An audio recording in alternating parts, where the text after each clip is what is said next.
the book of Hebrews, chapter number 2, verse 1, therefore, we must give the more earnest heed to the things we have heard, lest we drift away. For if the word spoken through angels proved steadfast, and every transgression and disobedience received a just reward, how shall we escape if we neglect so a great salvation, which at the first began to be spoken by the Lord, and was confirmed to us by those who heard him? I want us also to look at the book of Romans, chapter number 10. How shall we escape if we neglect so a great salvation? Romans chapter number 10, verse 8. But what does it say? The word is near you, in your mouth and in your heart. That is the word of faith which we preach. That if you confess with your mouth the Lord Jesus and believe in your heart that God has raised him from the dead, you will be saved. I will read again, verse 9. That if you confess with your mouth the Lord Jesus and believe in your heart that God has raised him from the dead, you will be saved. We are looking this week on the subject, so a great salvation.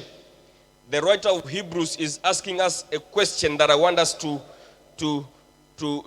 ask ourselves this morning. How are we going to escape if we neglect so a great salvation? So a great salvation, he says, which was first or which at first began to be spoken of by the Lord. We looked at this scripture from Monday, which at first began to be spoken of by the Lord, and it was handed over to us by those who heard him. It was spoken by the Lord, it was handed over from generation to generation, until now it has reached you. But you must put importance to the things that you have heard. It tells us that we pay earnest heed to the things that we have heard, lest they slip away from us. The word concerning the salvation that we have believed. And the Apostle Paul is writing to us in the book of Romans, chapter number 10, is saying that what do we say? The word is near our mouth. The word is near you. The word is in your mouth and in your heart. It is the word of faith which we preach. Faith in what? It is faith in our Lord Jesus Christ. That we have faith in him. We believe in him. And he says that this word, if we confess with our mouth the Lord Jesus Christ, this is the way to be saved. We believe in our heart. We confess with our mouth the Lordship of our Lord Jesus Christ. You know, religion has taught us many things. Sometimes religion has brought us away from God. It has led us to things that we say that are not even in the scriptures. You will hear us making prayers. You will hear us giving testimonies. You will hear us making statements that are not even, that the truth of them cannot be found in the scriptures. Many of the times we believe that we get saved by confessing our sins. And the question that we need to ask ourselves is, which sin are you confessing? Because you have done quite many. You have done quite a lot. Scripture is telling us that the way to salvation, we confess the Lordship. We confess the Lord Jesus Christ. We declare him to be Lord. We declare him to be in control of our lives. We declare him to be the master of our lives. The word Lord is a title given to one who has authority over someone. That Jesus now has authority over us. He has absolute control over our lives. He is our master. He is our Lord. We believe in him. We submit to him. We are guided, or we are controlled by him. What he says is our word. Where he directs us to go, we go. We confess his lordship over our lives. And he says that you confess the Lord. You confess with your mouth the Lord Jesus and believe in your heart. To believe is to have faith in him. You believe in your heart that God raised him from the dead, then you will be saved. You believe in your heart. Abraham believed God, and it was counted to him as righteousness. It was credited to him. We believe in our heart that God raised Jesus from the dead, that he is no longer in the grave, that he has conquered the grave, that he has conquered death, that he was not left there on the cross to rot there. When they removed him from the cross and they buried him, that was not his end. many have been buried and they have never come back to life. But our Lord Jesus, and this differentiates him from every other God and from every other thing. Him, he has conquered the grave. Him, he has conquered death. In the book of Colossians, chapter number 1, verse 18, it shows that he is the firstborn from the dead. He is the firstborn from the dead. He has conquered death. God raised him from the dead. We believe that. We confess him with our mouth. Then we enter into salvation. Blessed be the name of the Lord. We confess him and we believe what he has done. That he came here on earth. He died on the cross. He was buried. And on the third day, he rose from the dead. He conquered death. Yesterday we talked of kinds of deaths. We talked of the spiritual death. He conquered spiritual death. That's why he's being called the firstborn from the dead. Because when he was alive here, before he died on the cross, when he was alive here, when he was doing his ministry here on earth, he brought some people back from death. He brought Lazarus. He brought a few others. So it is not that kind of death. He has conquered spiritual death. He is the first person to conquer that kind of death. That separation we talked about yesterday from the Father. Right there on the cross, remember, he cried, my Father, why are you forsaken me? When our sins were laid on him, he was separated from God. He died spiritually. But then we have this confidence in him. And we confess it in our lives and through our mouths. And we believe in him totally. That he has put to death. He has raised from the dead. That God raised him from the dead. That he has conquered every kind of death. And today he is living. And because he is living, and because you have believed in him, you have confessed him to be Lord and Savior of your life, then you are living together with him.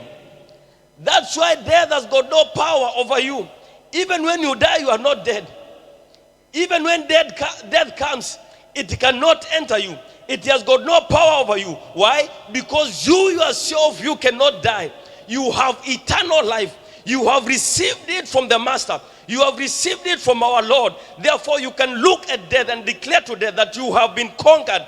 You no longer have power. You no longer have control over me. My Master, I have submitted to him, and in him I have victory over you. I believe in him. I have entered into salvation. For you to be saved, you have moved from death. That's what the Bible tells us. You have been moved from death into life. And this is the life that we have in Christ Jesus. Every believer is a conqueror of death in Christ. You have conquered death in Christ. That's why you reign together with him. You reign with him. Other people might die. Other people are dead actually. Yesterday we saw that Adam was dead even though he was talking, but he was dead. He was separated from the Father. But you, it is not like that. You are one with God. You have one, you have the Spirit of God. You are one with the Spirit. You have relationship with him. You have communion with him. You are in him and he is in you. You are united with him, and therefore death has got no power over you. Therefore our salvation, it is not about confessing our sins. It is about confessing the Lordship of our Lord Jesus Christ. In him, our sins are taken care of. Actually, he took care of our sins on the cross. Isaiah tells us in Isaiah 53 that the sin of the world were laid on him. It was laid on Jesus. He took care of it. He defeated it. And therefore, our way to him is to confess him, that he is our Savior, that he is our Master, that he is our controller, that we are his and he is ours, that he gives us direction, that he is all what we have. We cannot look anywhere else.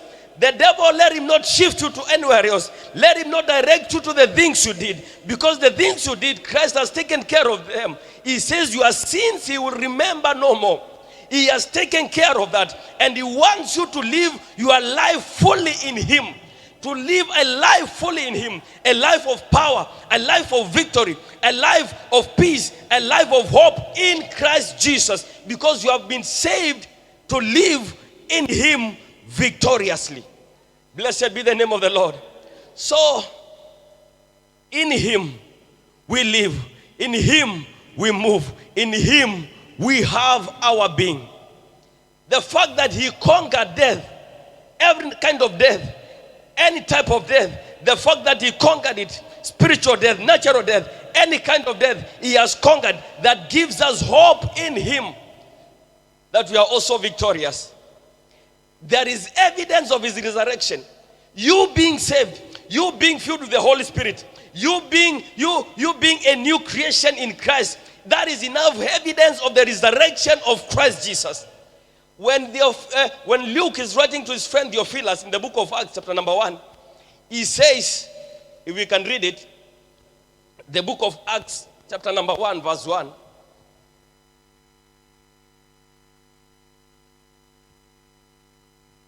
Hallelujah. Say, I belong to Jesus. Say, salvation is mine. Amen. You know, some people are waiting to be saved. You are saved. Some people are waiting for some group of people to come and declare them saints. You are a saint. Amen.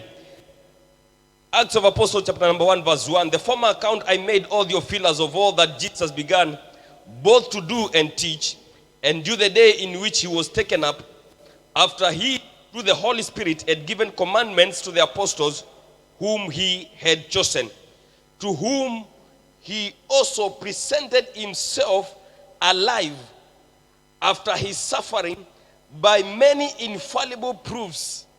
Jesus proved that he has conquered death.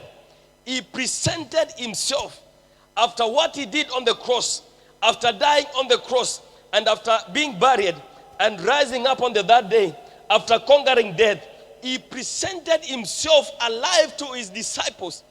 Enough proof that he has conquered death, and enough proof that he lives forever. Enough proof that you can have faith in him. That's why we are saying he presented himself with many infallible proofs. He demonstrated it to everyone. To those who wanted to touch him for them to believe, he presented himself to them. They touched his body and they believed that surely he has risen from the dead. He did miracles before them. He presented himself to others, and he shared the word of God to the brothers who were going to Emmaus. He shared the word of God from Moses all the way to the prophets, and proved to them the things concerning himself, showing them that Christ had to go through what he went through, and he had to conquer death. Therefore, he presented himself and proved that he is alive. That's why we confess him today. Our confession is not a dead confession. Our confession is not about someone who is rotting in the grave. Our confession is about our God who lives forever, and in him we live forever. Our salvation is not temporary. You did not receive a temporal thing. It is eternal in Christ because he lives forever. Therefore, we can confidently say that we live forever. We have eternal life in him. We are not looking forward to a day when we will be no more. You will stay here in eternity. You will stay in eternity. Let me put it correctly. You will stay forever and ever. You are an eternal being. Blessed be the name of the Lord. If you have plans of coming to an end, please revise your plans, because you are not going to come to an end. You will live eternally in Christ. Blessed be the name of the Lord.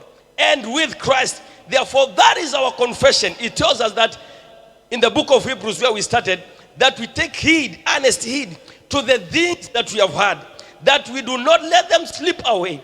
Do not let the salvation you have received from God slip away. Do not allow the devil to show you something else that you did not receive in the first place. Your salvation in Christ is sure. Your salvation in Christ is eternal. Do not let the devil drive you to something else that you did not receive from Christ. You have been saved. You have eternal life with you. And therefore you continually make your confession about your salvation. Our faith is a faith of profession. We profess the Lordship of Jesus, that he has conquered, that in him we have victory, that in him we have good health, that in him we have healing, total healing, that in him we have peace with God. We continue to declare it. We continue to say it because we have paid earnest heed to the things we have heard, to the things we have received concerning our salvation. When you listen to the devil, he'll bring chaos into your life. It will start making you to confess things that are not in Christ. Religion plays a big role in this. And because we normally tend to accommodate religion, we believe Sometimes we think they are things from God. I've told you when I was starting that religion has made us make confessions that are not even in the Bible. Blessed be the name of the Lord. We pray every day. And it might be your gift, I don't know. But we pray every day, calling things. And you will wonder, where are they coming from? Blessed be the name of the Lord. We will say, by thunder, by fire, and by lightning. That is not the name we pray in. The devil is not afraid of the thunder. He is afraid of the name that we have given, our Lord and our Savior, Jesus Christ. That is the one we confess. That is the one we profess. Not the thunder, not the lightning, not the natural things. He's not afraid of the storms, however big they will come. He is afraid of the Lord. They believe in him. The devil themselves, the demons, they believe in him and they tremble. They tremble. Blessed be the name of the Lord. So we must pay earnest heed to the things that we have heard, to the things that we have received, and make sure, because our faith is a faith of confession, is a faith of profession, that we profess according to the scriptures, according to the word of the Lord. What he has not said it in the word, don't confess it. What he has not proved it in his word, don't say it. It is not your portion. No matter how good it looks, no matter how glorious it is not part of you. All what is part of you is in Christ, and all what is part of you is in his word. And the Holy Spirit himself is our leader, is our teacher. He will teach us unto all truth, and that truth is in the word. Blessed be the name of the Lord. Stand up on your feet in the name of Jesus Christ. Thank Jesus for salvation. Yes, you have conquered death. In Christ you are not counted to be dead. In Christ you have life. In Christ you have everything. In Christ you are victorious. In the name of Jesus, just lift up your hands to him and say, thank you, Master, for salvation. Thank you for dying for me. You died for me that I may live. And I confess and I believe, Jesus, that you are Lord. I confess you to be the Lord over my life. I confess you, Lord. I believe that you have conquered death. And in you I am victorious. In you death has got no power over me. In the name of Jesus, we pray and believe. Put your hands together and receive our Papa. Amen. Bless the Lord, somebody. In him we live. In him we move and we have our being. Amen. We make our confession sure that Jesus is Lord. That's the greatest confession you can confess, that Jesus is Lord.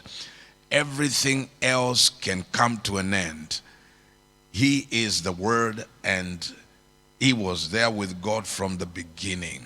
So our confession should not be based on religion. I love that. We confess the Lordship of Jesus. That's how we get saved, and that's how we live. We live in him. We move in him. In him we have our being. Put your hands together for the powerful word of God. Amen. Amen. Amen. You may be seated in the presence of God.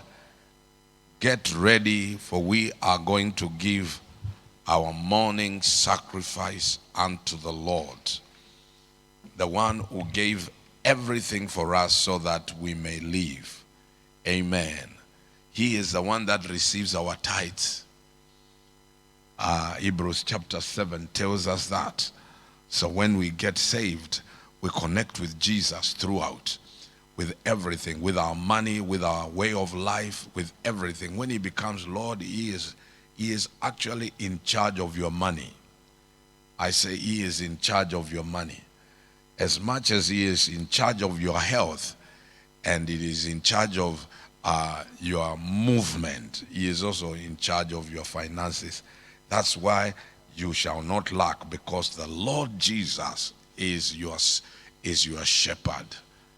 Goodness and mercy will follow us all the days of our lives. Take an envelope if you are giving by M-Pesa and put the information of your name and all what you are giving. Put the M-Pesa information there, and the Lord God is going to bless bless you as you worship. If you are giving by cash, just go ahead. The ushers will receive the offering. After you fill your envelope, you drop it in the offering basket so that your giving may be put in record. Say amen. Lift up the offering before the Lord. Father, thank you so much for the opportunity this morning to bring our tithes and our offerings to you. I pray that you bless our giving, multiply the seed being sown, that we may always have an abundance for every good work. For it is in Jesus' mighty name that we pray. And all God's people shout a big amen. Amen. And we will continue to make this house a house of prayer. Jesus went into the temple and he found them doing very many things. And he rebuked them. And when he saw they didn't understand the rebuke, he took a whip and beat them up. And he told them, it is written, my house shall be called a house of prayer, but you've made it a den of thieves. So this house is a house of prayer. So when you feel like praying, come and pray. Every morning, wake up and come and begin your day here, because this is the house of prayer. Your house is a house of sleeping and living, but this is a house of prayer. So when you want to pray, you come here. Tell your neighbor, this is the house of prayer. Don't make your house a house of prayer. This one is the house of prayer. This is where we come to pray and call upon heaven. And I want to thank everyone that has woken up this morning. You have made the house of God a house of prayer. Come on, let's celebrate. Let's celebrate the people that have come for morning glory this morning. Hallelujah. Stand up on your feet and stretch your hands to heaven. I cover everyone with the blood of Jesus Christ. I speak God's protection over your life. May the angel of the Lord that watches over this house watch over you. May the Lord Jesus Christ guide you by his Spirit into all truth this day, that you will not walk in the futility of your mind. Lord, I thank you for giving us your word that we can lean on and walk by. We thank you. And as we go to start the day, oh God, be with us. In Jesus' name, amen. Amen, amen. Have a blessed day.